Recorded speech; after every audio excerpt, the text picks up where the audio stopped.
번째로 트로야 전쟁과 관련된 신화와 이야기입니다. 먼저 파리스의 심판인 룰렌스가 1636년에 그린 작품입니다.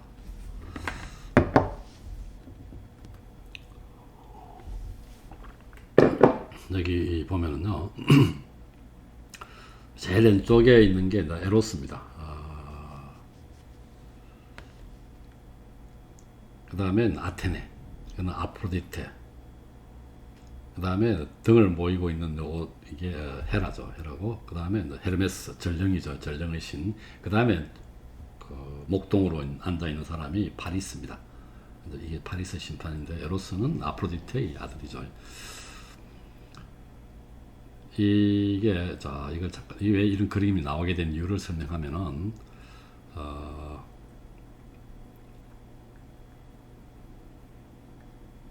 아킬레우스의 어머니가 있죠. 어머니는 바다 여신인 테티스입니다. 신이죠. 아킬레우스의 이런 걸 영웅이라죠. 한 사람은 엄마는 그 신이고 아버지는 인간인 경우죠. 이 아테티스는 바다 노인 네레우스의 그 신명의 딸 중 하나입니다. 아버지는 미르미돈의 왕인 인간입니다. 펠레우스라고 그러죠. 제우스와 포세이돈 형제죠. 이 테티스를 다 사랑합니다. 근데 테티스도 신과 결혼하고 싶어요. 그런데 펠레우스가 테티스를 여전히 사랑합니다. 그런데요, 프로메테우스, 인간에게 불을 전달해줬다 해서 이 독소부리의 그 간이 조이는 그런 벌을 받게 됐는데, 어쨌든 이 프로메테우스가 테티스와 결혼하게 되면 아들이 아버지를 능가할 것이라고 합니다. 제우스가 한번 보면 굉장히 위험하거든요. 제우스는 자기 아버지 크로노스를 죽였고, 크로노스는 자기 아버지인 우라노스를 죽였습니다.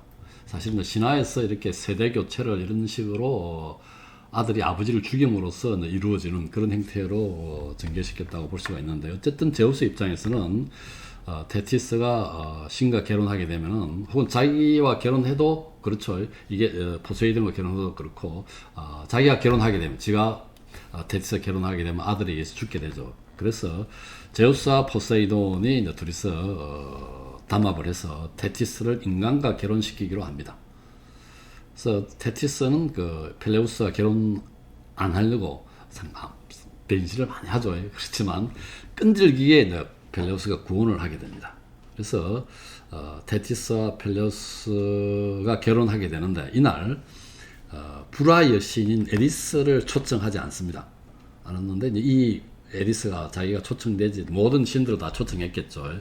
에리스가 초청받지 못한 데 대한 그 앙심으로 가장 아름다운 예계라고 적혀진 황금사과를 결혼식장에 두고 갑니다.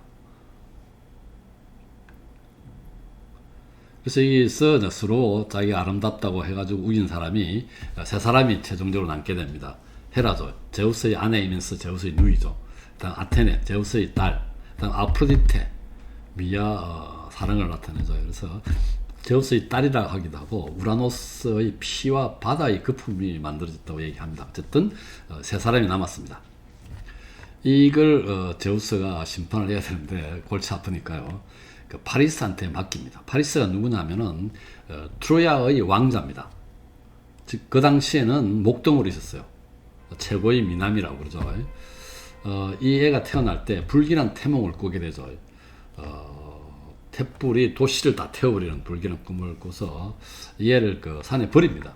버리는데 목자가 얘를 키우게 되죠. 키워서 목동이 되었는데, 이 당시 아직까지 왕자로 복귀하기 전 목동으로 있었을 때입니다. 그래서 제우스가 파리스에게 이 판단을 맡깁니다. 그래서 이 세 사람은 파리스한테 간 거죠. 그래서 헤라는 부와 권력을 주겠다고 그랬고 약속했고, 아테네는 전쟁에서의 승리를 주겠다고 약속하죠. 아프로디테는 세상에서 가장 아름다운 여인을 주겠다고 약속합니다. 결국 황금사과는 아프로디테한테 넘어가게 되죠. 그 장면을 그린 게 이 그림입니다. 그래서 이 세 여인이 헤르메스는 그 전령이죠. 전령의 신이고, 파리스 앞에서 자신이 제일 예쁜 여자로 선정해 달라고 교태를 부리고 있죠. 그래서 이게 이제 그 파리스의 그 심판으로 루벤스가 그린 작품입니다. 그래서 우리가 사과가 많이 등장하는데요. 흔히 이브의 사과, 종교적 의미를 갖고 있고, 뉴턴의 사과, 과학적 의미를 갖고 있죠. 만류력을 발견하게 됐죠. 법칙을 발견하게 됐죠. 세잔의 사과, 세잔도 회화에서 상당히 그 예술에서 의미가 있는 그런 사과입니다. 보이는 대로가 아닌 구성입니다. 나는 사과 하나로 파리를 놀라게 하고 싶다라고 얘기했죠. 세잔이. 그 다음에 뭐 우리가 윌리엄 텔의 사과, 파리스의 황금사과 이렇게 볼 수가 있죠. 그래서 어떤 세계 3대 사과라면 이브, 뉴턴, 세잔의 사과를 이야기합니다. 그래서 그게 생각이 나서 한번 이렇게 적어봤고요. 자, 그래서 여기서 보면은 결국은 이제 이 황금사과는 아프로디테한테 갑니다. 근데 파리스는 트로이아라고 그랬죠. 그러니까 아프로디테는 당연히 트로이아 편을 들겠지만 여기에 화가 난 헤라나 아테네는 그리스 편을 들겠죠.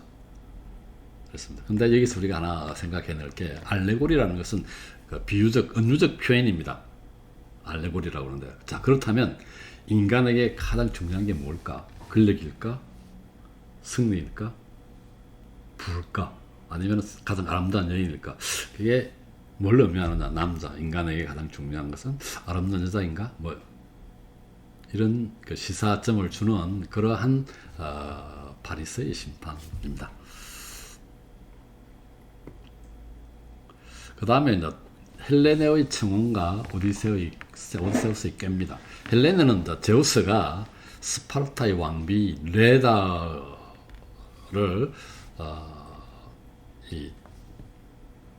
겁탈을 해서 낳은 그 딸이 헬레네입니다. 제우스가 아버지죠.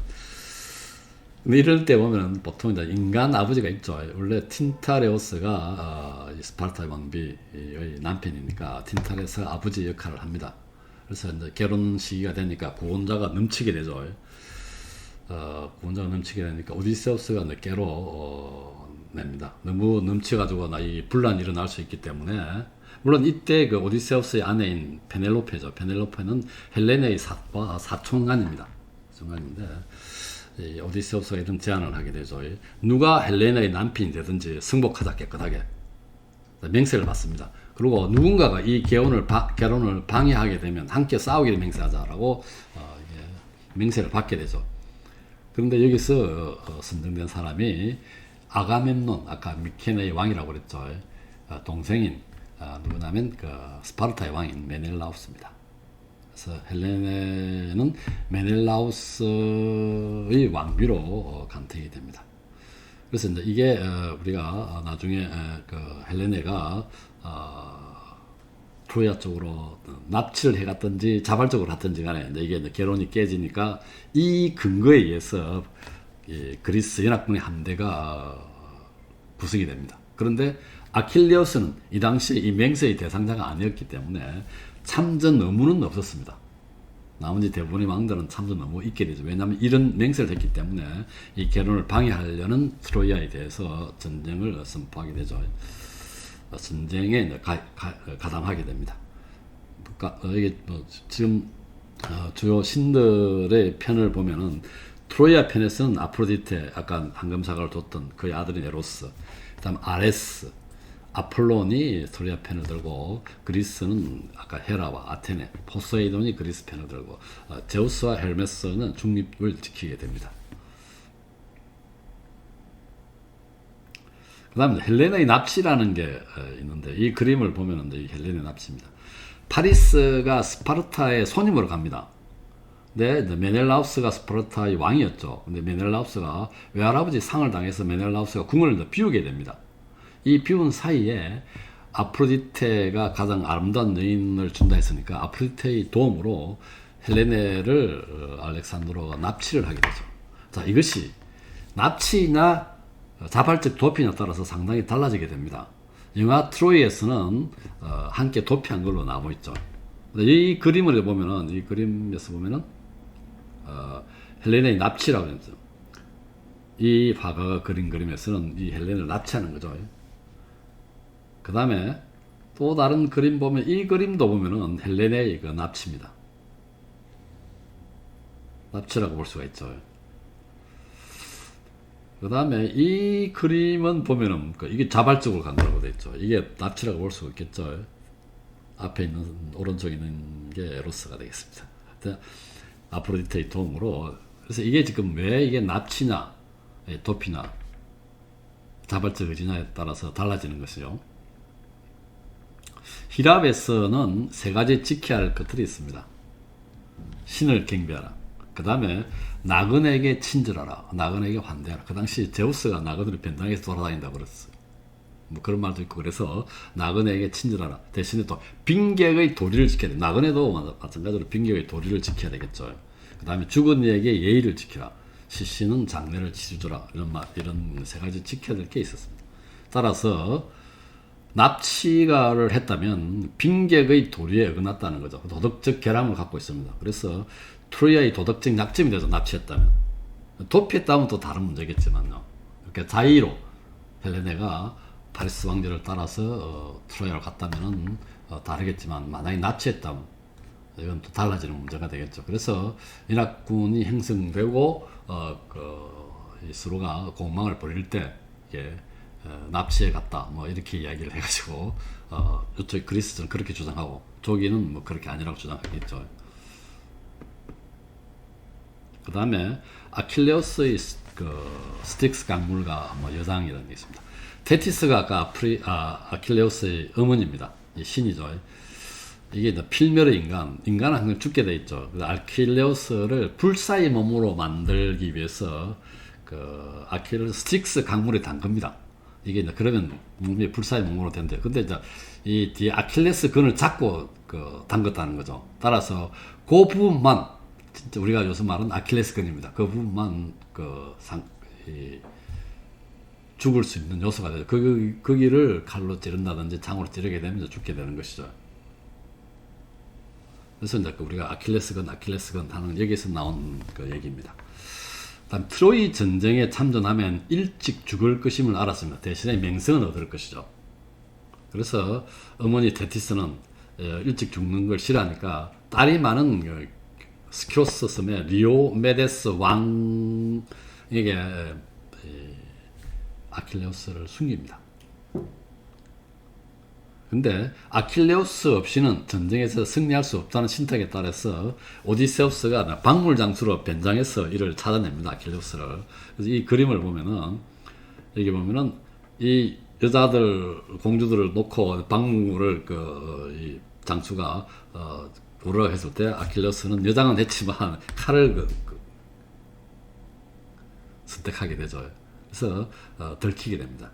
그래서 아킬레우스가 할 수 없이 참전하게 되죠. 자, 오디세우스는 이렇게 박물장수로 변장해서 아킬레우스를 참전시켰는데, 이렇게 보면 오디세우스도 병력을 기피합니다. 이게 뭐 인류 최초의 병력 기피라고 볼 수 있겠습니다만, 전쟁에 나가면 20년간 고국에 돌아올 수 없다는 신탁 때문에 실제로 만 19년 정도가 됩니다. 그때 이제 오디세우스가 전쟁에 나갔기 때문에 그때 돌아오는데, 이 20년 동안 고국에 돌아올 수 없다는 신탁 때문에 오디세우스가 전쟁에 나가지 않으려고 미친 척하고 항수와 나귀를 짝지어 쟁기질을 하고 뭐 이상하죠. 근데 이상한 소리를 지르면 밭에 씨앗을 뿌려야 되는데 소금을 뿌립니다. 미친 척하는 것이죠.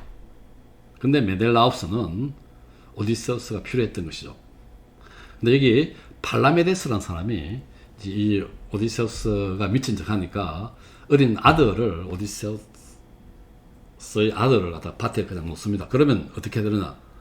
이를 피해가겠죠. 자기 아들이니까. 그 아들을 죽이겠습니까? 그래서 들키게 됩니다. 미친 척한 게 들키게 돼서 전쟁에 참가하게 되죠. 이 나중에 이 팔라메데스는 오디세우스한테 첩자로 몰려서 죽임을 당합니다.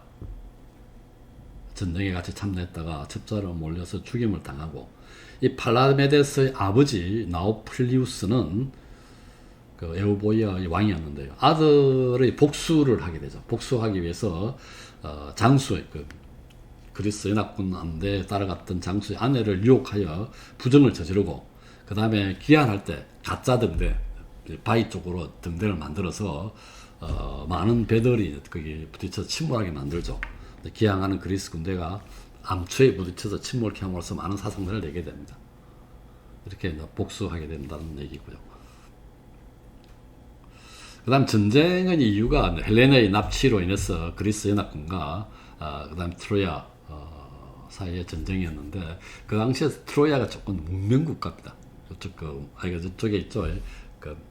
약간 서쪽에 있기 때문에, 동쪽이죠. 동쪽에 있어서. 그런데 이 헬레나 납치로 인한 이 그리스 연합군과 트로야 전쟁이 아니고 다른 이유로 또 들은 사람도 있습니다.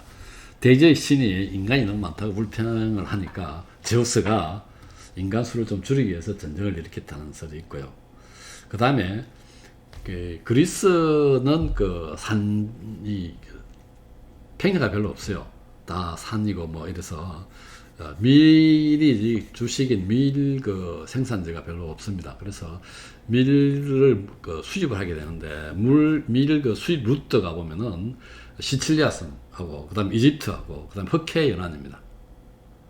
그래서 이 흑해 지역의 루트를 들어오는데, 여기서 이제 이쪽에서 고율의 관세를 매겨서 여기에서 이제 이게 발단이 돼가지고 고율의 관세 때문에 전쟁을 일으켰다는 얘기가 있고요. 그 다음에 이제 아가멤논의 야심이죠. 미케네 왕국을 장악하고 있었던 미케네 왕, 아가멤논의 야심이라는 말도 있고요. 이런 밀 무역로 중에서 고율의 관세를 매겨서 이것을 타개하기 위한 아가멤논의 야심이라고 볼 수 있습니다.